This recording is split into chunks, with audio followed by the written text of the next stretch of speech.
किसी ने a square plus b square plus 2ab का फॉर्मूला इस्तेमाल करके बाजार से केले खरीदे?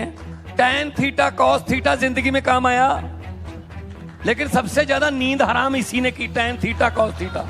नवजोत सिंह सिद्धू जो है ना, वो शादी में वो लेने देने वाले सूट नहीं होते, उनकी तरह है।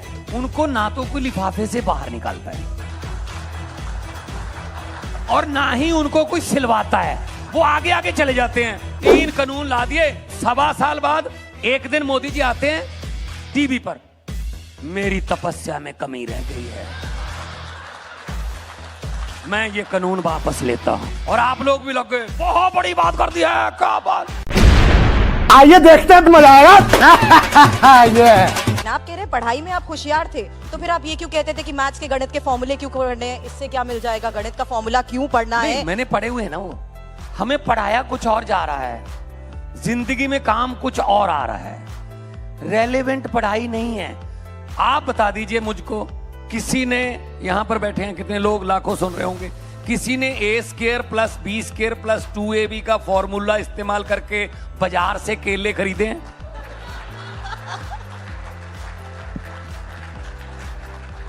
क्यों पढ़ा रहे हैं हमें? tan थीटा cos थीटा जिंदगी में काम आया, लेकिन सबसे ज्यादा नींद हराम इसी ने की, tan theta cos theta. Scientist जिसको बनना है उसको पढ़ाओ tan थीटा cos थीटा। जो जिसका मन कहीं और जा रहा है, आप उसको लेके आ रहे हो एमबीडी गाइड की तरफ, नहीं नहीं ये पढ़, रट्टे लगा। एक पोस्ट, एक जगह पे ना पोस्टमैन की पोस्टें निकली, मतलब डाकिये रखने थे, जी जी, डाकिये की पोस्टें निकली। एक बंदे का सारा क्वालिफिकेशन वगैरह सब क्लियर था, कहते जी बस बाकी क्लियर है, एक इंटरव्यू करनी है। कहते हाँ जी। कहते पहला सवाल इंटरव्यू करने के लिए, कहते चांद और धरती की कितनी दूरी है? वो कहता जी अगर इस रूट पे चिट्ठियां बांटनी है तो मेरी तरफ से जवाब है। मतलब यार आपने डाकिया रखना है, उससे ये पूछ लो कि भाई साहब नोएडा वाला जो पुल है उससे जो इधर अपना धौला कुआं कितनी दूर है, धौला कुआं से आजादपुर वाली मंडी कितनी दूर है, जहां चिट्ठियां बांटनी है। अब चांद की दूरी पूछ रहे हैं, उससे क्या लेना देना इससे? पढ़ाई ऐसी होनी चाहिए जो तो काम तो आए ना। मतलब हमें क्या पढ़ा रहे हैं? पंजाबी का हमारा एक हाउस टेस्ट हुआ, मैडम ने, 7वीं क्लास में पढ़ता था मैं। अच्छा। मैडम ने कहा जी चलो फीस माफी की अर्जी लिखो, application for full fee concession, Punjabi में लिखना। अर्जी क्या लिखती हूँ? हिंदी में वही होती है, सेवा में श्रीमान मुख्याध्यापक फलां फलां स्कूल, श्रीमान जी मैं भगवंत मान, मैं 7वीं कक्षा का विद्यार्थी हूँ, मैं बहुत होशियार हूँ, मैं 6ठी कक्षा से मैं प्रथम आया था, 7वीं में मैं प्रथम आऊँगा, लेकिन मेरे पिताजी बहुत गरीब हैं, वो एक चपरासी हैं, उनकी तनख्वाह कम है, हम 3 बहन भाई हैं, हमारा परिवार का गुजारा बड़ी मुश्किल से चलता है, वो मेरी स्कूल की फीस देने में असमर्थ हैं, कृपया मेरी पूरी की पूरी फीस माफ की जाए, मैं आपका धन्यवादी हूँगा, आपका आज्ञाकारी फलां, रोल नंबर फलां। यही होता है ना? बिल्कुल। मैंने भी लिख दिया, नंबर भी आ गए। मैडम ने 10/10, अमर कौर मैडम है हमारे जो मुझे पढ़ाते थे, तो 10/10 वेरी वेरी गुड भी लिख दिया साथ में, और साथ में दिखाया क्लास को, ऐसे लिखते हैं, ये देखो भगवंत ने लिखी है, ऐसे लिखते हैं। लेकिन मुझे खुशी नहीं हो रही थी अंदर से, सच बताऊं यार, नहीं बात बनी नहीं है, कुछ गलत है। 7वीं क्लास की बात बता रहा हूँ, 7वीं का मतलब 11-12 साल की उम्र हो। जी जी।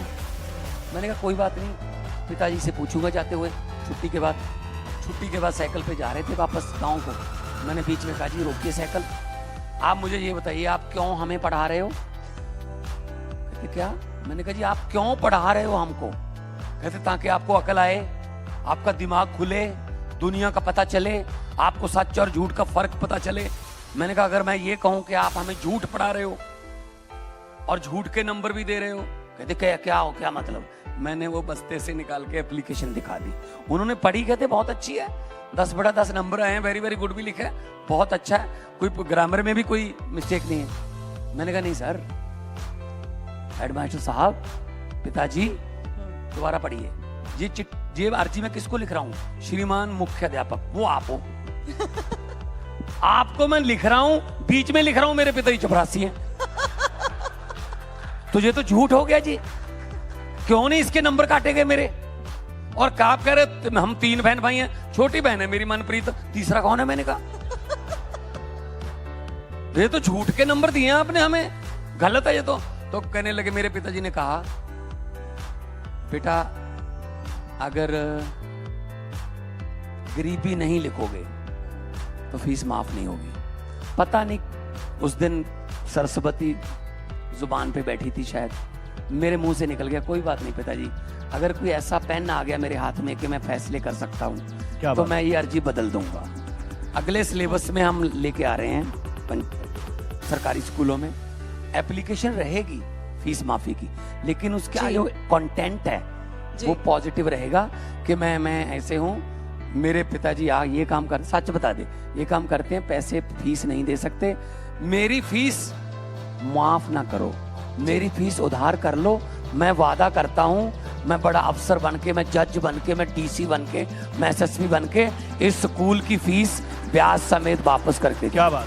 आपके तो बच्चे के मन में पॉजिटिविटी आती है कि मैंने कुछ लिख के दिया है, कि मैंने कुछ लिख के दिया, मुझे कुछ करना है। लाफ्टर चैलेंज में एक शख्स थे जो आपको सामने से बैठ के जज करते थे और बड़ी तारीफें करते थे, आपने क्या भगवंत मान, तुमने क्या कहा, क्या बोला, अरे मजा आ गया। आज वही आपके सामने है, जज कर रहे हैं, तारीफ नहीं कर रहे, तो क्या नाचो मैं?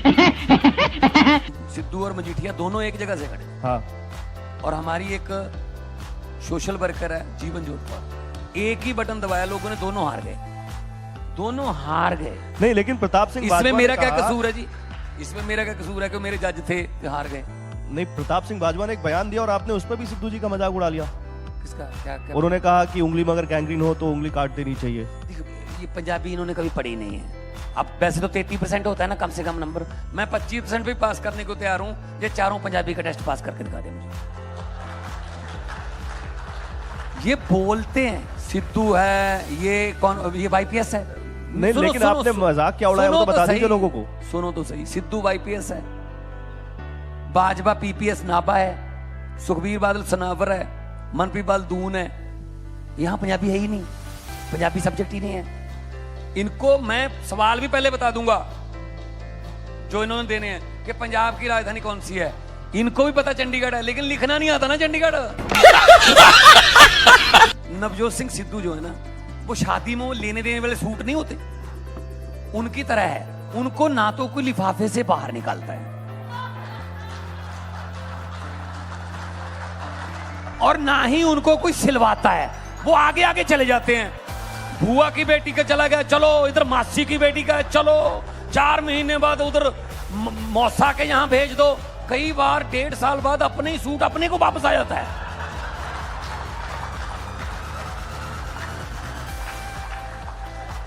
और फिर भी कहते हैं अभी निकालना नहीं, 3 महीने बाद बुआ के बड़े बेटे की शादी वहां निकाल देंगे। अब कांग्रेस की किस्मत देखो, उन्होंने उस सूट को लिफाफे से निकाल लिया। अब ना तो वो किसी से सिलता है, ना लिफाफे में वापस जा रहा है।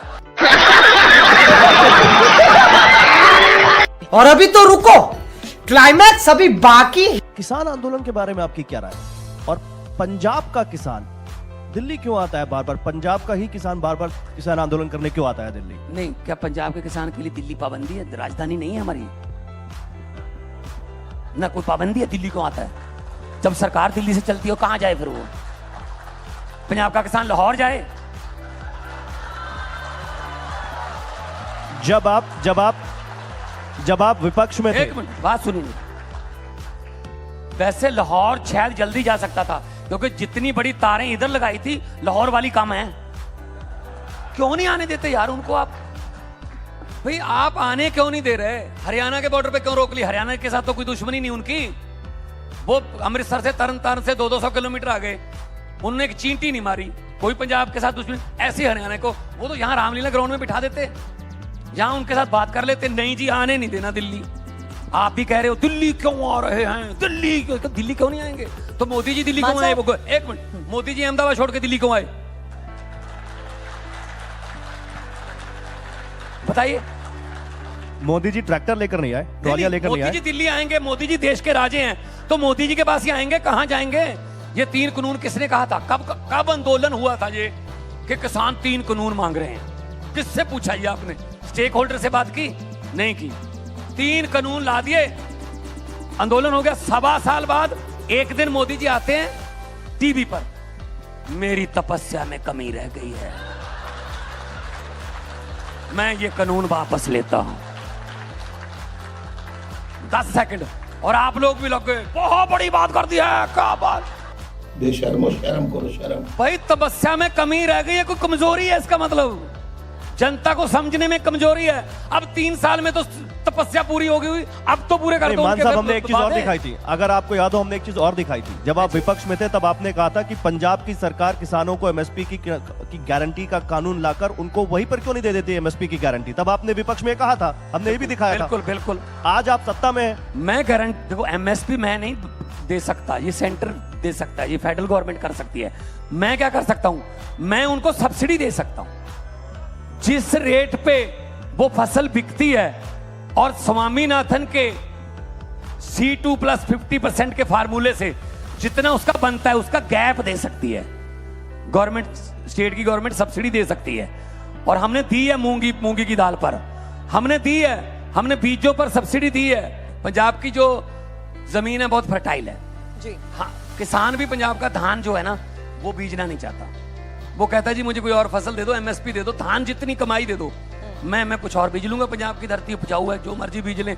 सूरजमुखी बीज सकते हैं हम मक्का बीज सकते हैं, नरमा कपास होता है हमारे यहाँ, कॉटन। तो मैं ये कहना चाहता हूं कि अगर आप उनसे बात ही नहीं करोगे, अगर आंसुओं के गोले फेंक के बात करोगे, रबड़ की गोलियां चला के बात करोगे, ये तो अच्छी बात नहीं है ना।